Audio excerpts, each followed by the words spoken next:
Good day to you, children. Today we shall do figures of speech. A figure of speech is a word or phrase using figurative language that has other meaning than its normal definition. In other words, figures of speech rely on implied or suggested meaning rather than a dictionary definition. Let's learn the figure of speech simile. In a simile, a direct comparison is made between two objects of different kinds, yet they have at least one point in common. Similes are usually introduced by words such as, so, and like. Let us understand simile with the help of this example. She stands out like a shining star among the other students. In this sentence, the subject she is directly compared to a shining star. The word like is used for direct comparison. See the second sentence. He was like a lion in the fight. In this sentence as well, the subject he is directly compared to a lion. The word like is used for comparison. The third sentence. Her skin is as white as milk.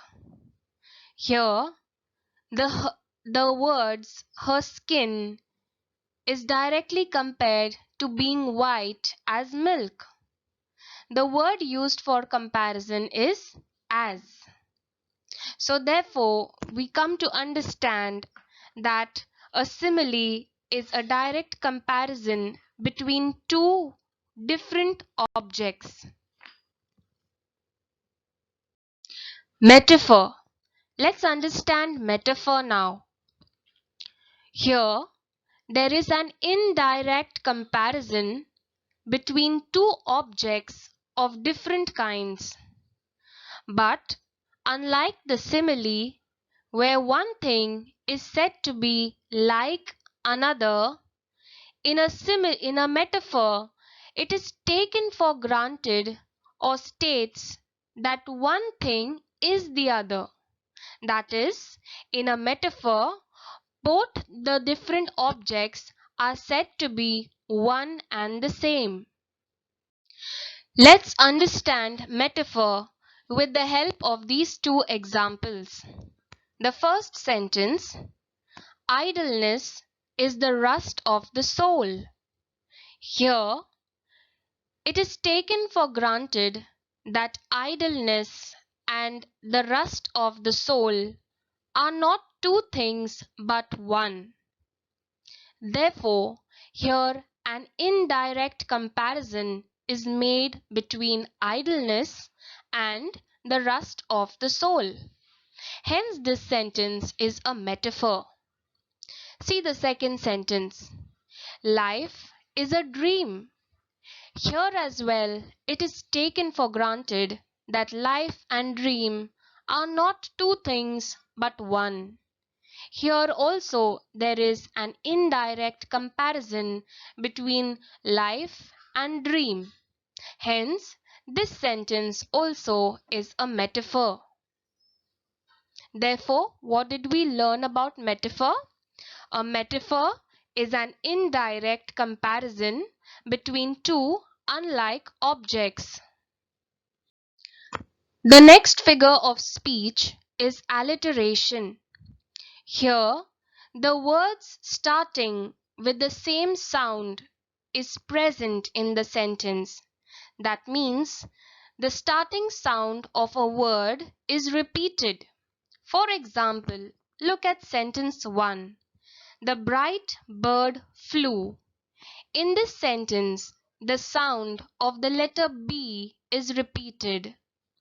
See the second sentence. 4 fools fell in a fountain. Here, the sound of the letter F is repeated. Therefore, what do we learn about alliteration? In an alliteration, the sound of the letter is repeated.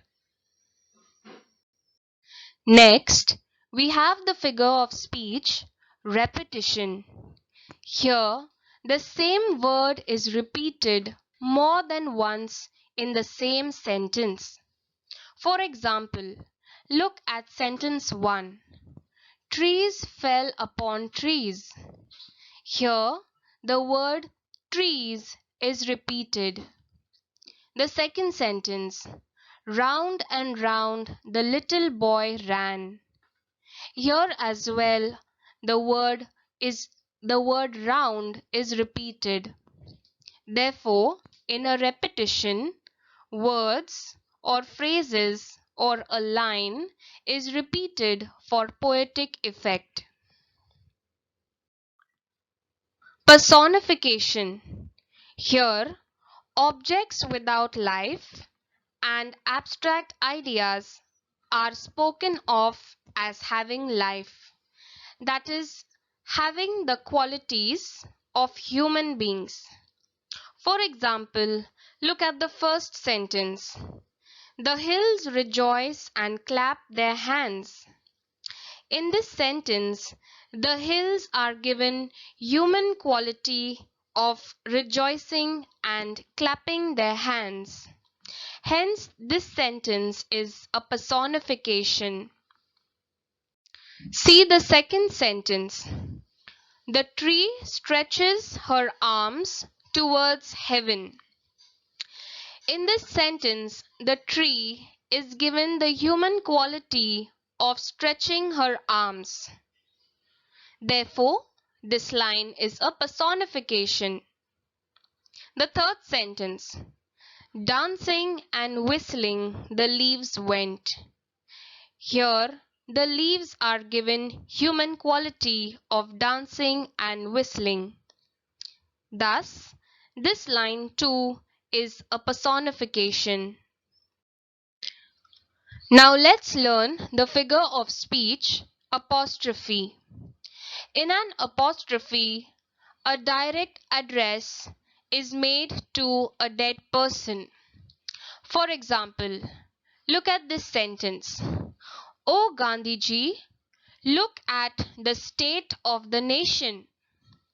In this sentence, a direct address is made to Gandhiji, who is not living at the present moment. An apostrophe can also be an abstract idea. For example, O liberty, what crimes have been committed in thy crime? In this sentence, a direct address is made to an abstract idea, liberty, in the sentence.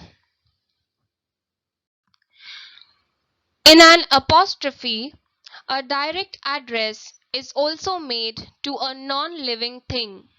For example, see this sentence. Stern Himalayas, how well you protect us. In this sentence, a direct address is made to the Himalayas, which is a non-living thing.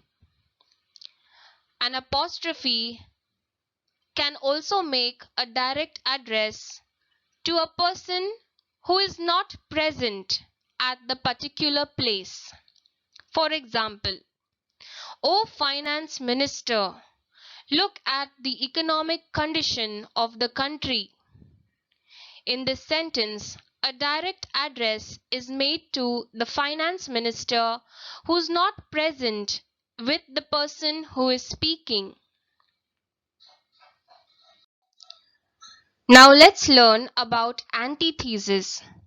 In an antithesis, a striking contrast of words, thoughts, and ideas are made in the same sentence. It is done to emphasize a point. For example, United we stand, divided we fall. In this sentence, there are contrasting, that means opposite words. United and divided. Stand and fall are contrasting words and ideas. Therefore, this line is an antithesis. See the second example. Many are called, but few are chosen. In this sentence as well, there is the presence of opposite words, many and few. So what do we learn about antithesis? Antithesis is when two words or ideas of the opposite meaning are put together in a sentence. It is known as antithesis. Now let's learn the figure of speech paradox. Here, a sentence contradicts its own idea. For example, this is the beginning of the end. Now, how can the beginning be the end? This is a self-contradictory statement saying that this is the beginning of the end. Here, opposite or contradictory words such as beginning and end are used. The actual meaning of the sentence is that the end has now come. See the second sentence. Less is more. Now, how can less be more? The concept of this sentence is that something less complicated is often more appreciated. That is why less is actually more. But there is here the use of opposite words, ideas such as less and more. Statements made in such a way are many a times thought-provoking. So therefore, what do we learn about paradox? A paradox is a statement that is self-contradictory. It has opposite words or ideas in it. The next figure of speech is an exclamation. Here, the exclamation is used to draw greater attention to a particular point. An exclamation is able to produce a better effect than a simple statement. For example, what a beautiful universe God has created. The meaning of this sentence tries to say that God has indeed created a beautiful universe. But the exclamation draws greater attention to the point. See the second sentence. What a horrible place. In this statement, an exclamation is made to draw greater attention to the point that the place is indeed horrible. An exclamation always ends with an exclamatory mark. The next figure of speech is hyperbole. Here, a statement is exaggerated to a great extent. It is mainly used for effect and it should not be taken literally. That means the literal meaning of the sentence should not be considered. For example, sentence 1, I had thousands of teeth taken out. Now children, does anybody have thousands of teeth? No. Everyone has 32 teeth. Yes? So therefore, this statement is an exaggerated statement. The second sentence. She wept oceans of tears. Can anyone weep so much that they can fill oceans? No. Therefore, this is an overly exaggerated statement. Such statements are known as hyperbole. The next figure of speech is onomatopoeia.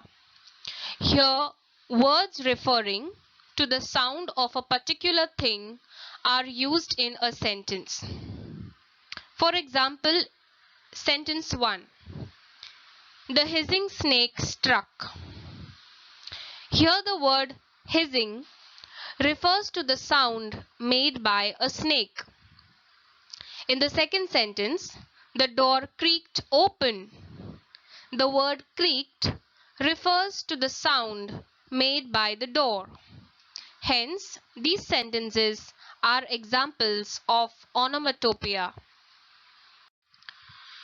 The other figure of speech is an inversion. Inversion is a statement that is not written in a correct order. That means the words written in a statement are not arranged in a proper order as to sound grammatically correct. For example, sentence 1. Never friend makes he. The correct order of this statement is he never makes friend. So therefore here words are not arranged in a correct order. Therefore, this is an example of an inversion. See the second example. Shocked was I. Again in this statement, words are not arranged in a proper order so as to sound grammatically correct. The correct order of the words are I was shocked. This is an example of inversion. The other figure of speech is a pun. In a pun, one word has two meanings. Means the same word has two different meanings. For example, the happiness of life depends on the liver. Now, in this sentence, the word liver has two meanings. One is that it is part of the stomach. The liver is the part of the stomach. And the second meaning is the one who lives. So therefore, a word that has two meanings when it appears in a sentence is a pun. Interrogation. Here, a question is being asked, but without expecting an answer. The question contains the answer. It is just asked to emphasize it. For example, in sentence 1, isn't it a beautiful day? This sentence is not asked to seek an answer. It is just asked to emphasize a point that the day is indeed beautiful. The second sentence, don't you think you were impolite? This question as well doesn't seek an answer. The statement is made to emphasize the point that the person speaking was impolite. An interrogation always ends with a question mark. The next figure of speech is transferred epithet. In a transferred epithet, the adjective in the sentence is transferred from its proper word to another word that it is closely related to in the sentence. To understand transferred epithet better, look at the following example. The farmer plods his weary way. Now in this sentence, the way cannot be weary. It is the way is a non-living thing, but the farmer can be weary.